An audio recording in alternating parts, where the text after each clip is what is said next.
got a new video here for you today. My question for you is, do any of you get constant leg pain or maybe pain in your feet? How about like spasms or cramps in your legs or in your feet?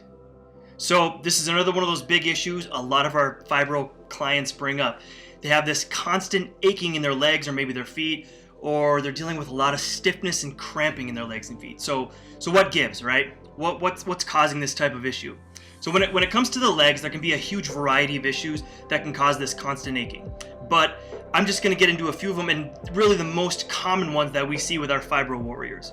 So first of all, I'm going to work stage by stage here, like I've been doing kind of all along. So when we get into the first stage, we're really looking at swelling. That's the big issue here. Now the legs can swell up.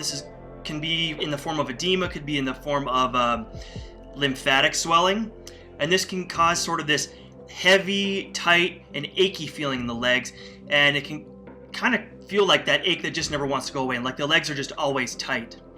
Now, all this extra fluid can not only cause the legs to feel that stiffness and tightness, but some of the waste materials that the body will collect, especially in the form of the lymphatics, can actually get pushed out into the muscles, and then it causes the muscles to become sore. This is one of the characteristic issues we find with fibromyalgia.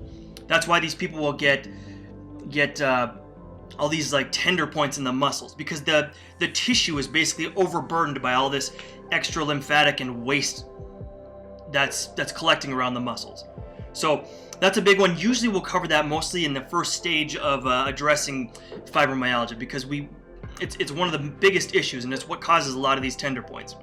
Now, another one of the big issues pertains actually to the gut and digestion. So when the digestive system is in a state of dysbiosis, or if there's actual damage to the digestive lining, and that can come from any number of sources, like chronic antibiotic use, can come from chronic use of NSAID drugs like acetaminophen, ibuprofen. All of these things can damage the digestive system over time. It can cause things like ulcers, it can cause abdominal pain, cramping in your abdomen, but over time this actually damages the digestive lining and can basically let food particles that aren't properly digested into the bloodstream. Now, this can cause a lymphatic issue down the road, like I just mentioned before, but it can also cause a lot of inflammation in the body, and that's where one of the big issues comes in. People get this terrible digestive issue, and it causes widespread inflammation, and very often this leads to a lot of pain in the legs. And then you become especially sensitive to foods that break into sugar very easily, because that will cause inflammation, or things like nightshade vegetables like tomatoes, potatoes, peppers, that kind of thing. It actually can cause joint inflammation in people that are really sensitive to that kind of thing. So it's especially an issue with those fibro warriors who have diabetes as well. This is another stage 2 issue. So when you have chronically elevated blood insulin and blood sugar levels, this causes basically non-stop inflammation in the body, can actually start to cause damage to the nerves. This is one of the issues where people will receive basically like a neuropathy, like a peripheral neuropathy, where they'll deal with pain in the legs, in the feet, in the fingers, can start to cause blindness in the eyes. And eventually that pain will turn to tingling, it'll turn to numbness, and eventually you just can't feel anymore. And this is a bad scenario, because basically the nerves are just completely being damaged at that point. For some frame of reference, when you have even an A1C, one of the measures they take for diabetics, when your A1C is even reaching 6.0, you're already starting to get inflammatory damage and potential nerve damage. So you can see why it's so important that we get blood sugar levels under control. And really the simple solution here is to eliminate all processed sugar and basically all processed and all processed carbohydrates from the diet, because all of these things raise blood sugar levels, which means they raise blood insulin levels, which makes the whole system highly inflammatory. Now, the next big cause, this is something I've mentioned dozens of times before in these videos, is stress. Simply stress. Now, when you have a fight or flight type response, your heart rate increases, your body increases the energy to your muscles, because now you're in this state where your body thinks, okay, I got to either run or fight my way out of this situation. So your muscles essentially become amped up. Now, if you are stationary, if you're sitting at a job, if you're not moving around very much, this causes those leg muscles and muscles throughout the body to tense up very badly.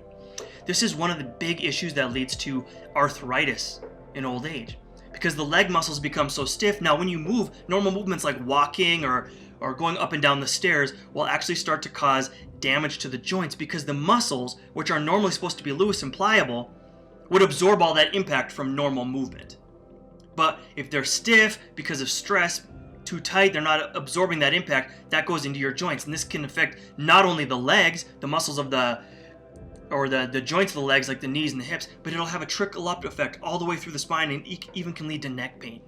So you can see why it's so important to get this stress under control. I've mentioned a number of good strategies for this. I would highly suggest referencing some of the other videos for that as well. But getting those stress levels under control is sort of the heart of this issue, the heart of addressing this issue, really.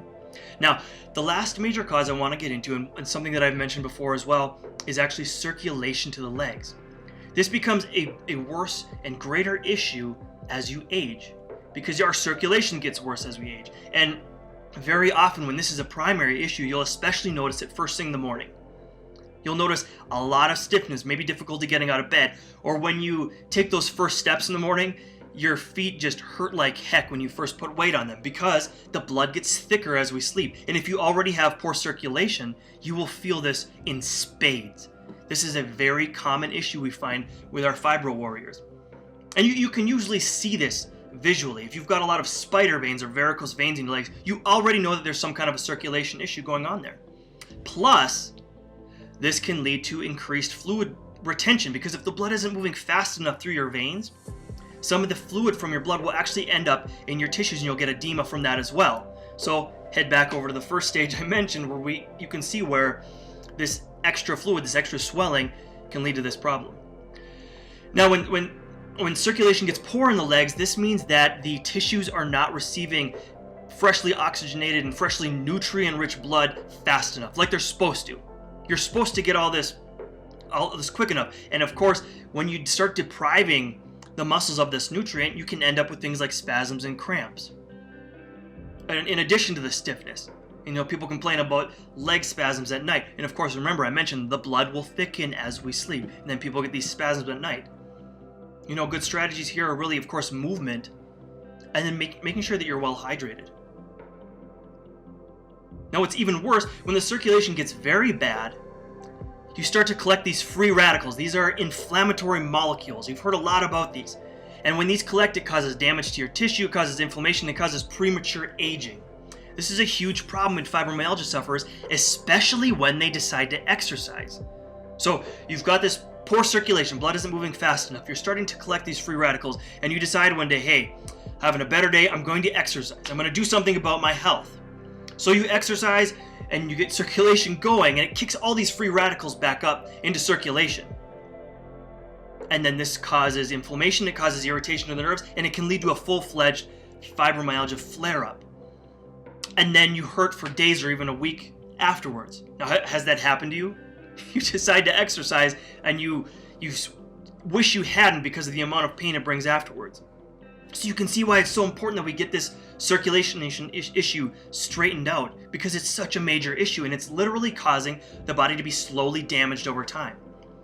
And finding the root cause of it, there's a number of them. It can be a heart issue, can be related to the digestion, can be related to the lymphatic system, to sedentary lifestyle, which is a huge issue with fibromyalgia anyways, right? Because you're fatigued, you're hurting all the time.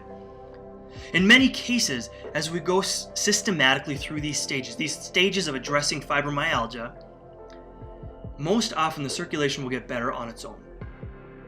This stiffness, this morning stiffness, this swelling will usually get better within the first few stages without even specifically addressing the circulation itself, because once we remove the obstructions in the body, the extra fluid, the extra waste materials, we remove that stress component that's tightening everything up, very often the circulation will get better on its own.